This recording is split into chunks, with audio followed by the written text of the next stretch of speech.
principi tot això va començar sent un estudi de les inscripcions, no? per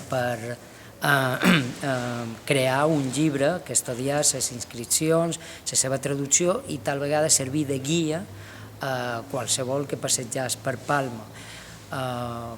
Però el problema és que ara m'han demanat, encara no ha sortit el llibre i ara me demanen que faci les rutes.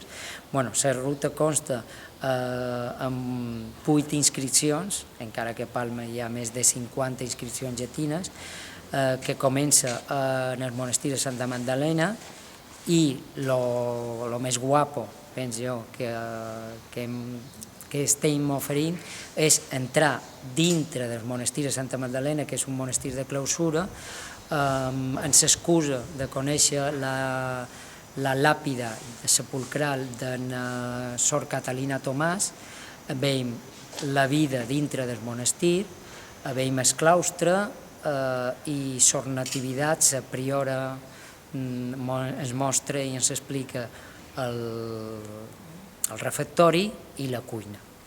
Allà poden provar dolços que fan les monges i després d'haver menjat i tothom ben content, continuar amb la ruta per a altres inscripcions llatines. Sol durar 1 hora i mitja i crec que la gent surt contenta.